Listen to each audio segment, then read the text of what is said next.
Hi guys, welcome back to my channel.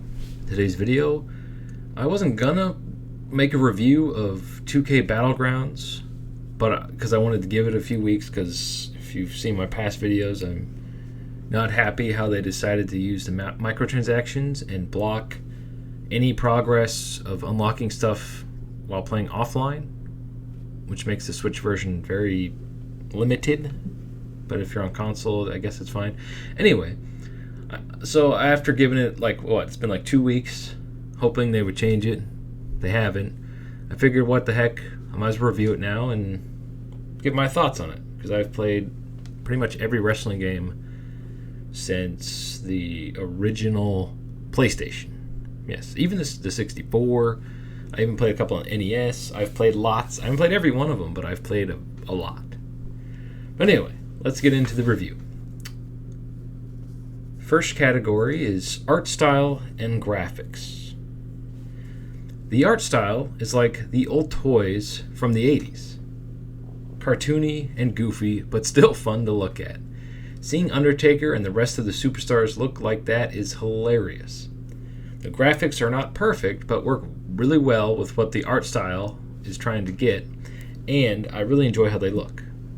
And if you're a fan of the old Muscleman toys, the ones that were all solid colors back in the 80s, you'll know what I'm talking about. Anyway, the good, funny, goofy looking wrestlers are fun to play as. Reminds me of the old 80s toys. The bad, it looks fuzzy and has dull colors in handheld mode on the Switch. The PS4 version, as far as I can tell, because I played both, looks fine. It's nice and vibrant. In this category, score out of 2, it gets a 1. Next category, gameplay and controls. Gameplay is goofy fun. However, this is not a wrestling game. It's more of a beat 'em up with a few wrestling moves, grapples, and a wrestling ring. They have very little control over. We have very little control over the moves, the grapples, I mean. It's more like Power Stone back on the Dreamcast. Controls are simple to learn, but the game does not teach you everything, just the basics.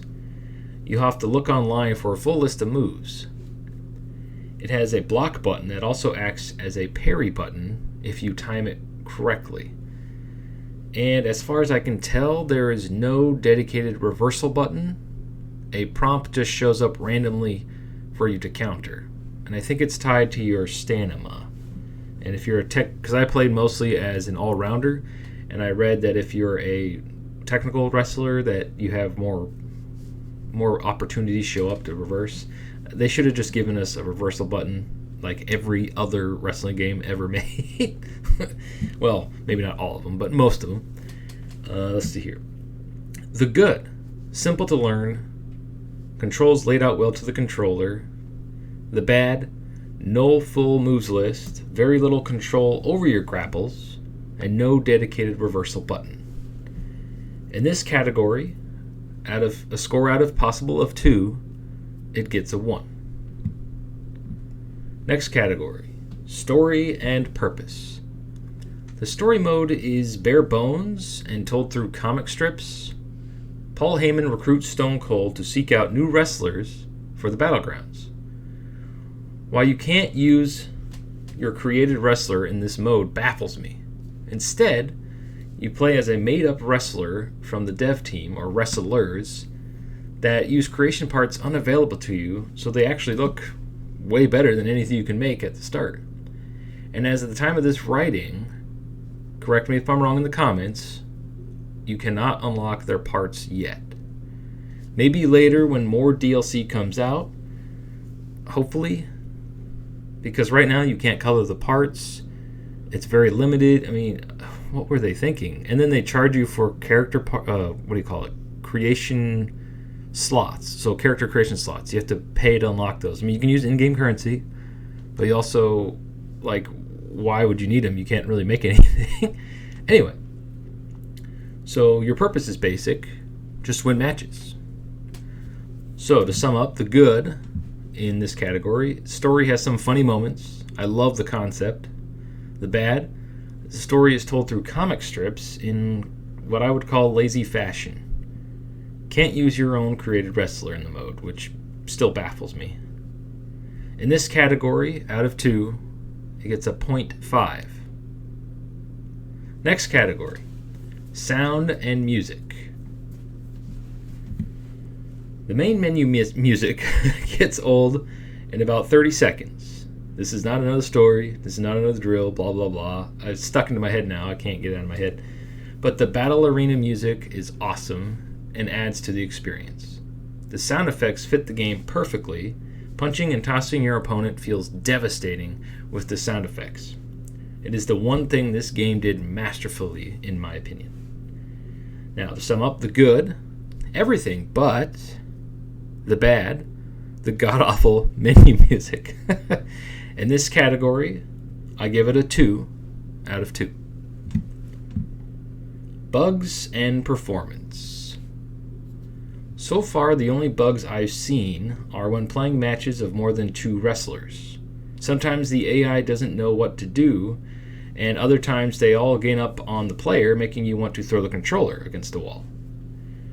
Performance on PS4 Pro worked fine for the most part, but on Switch, it had minor issues when you play with more than 2 wrestlers at a time. That's all I noticed so far.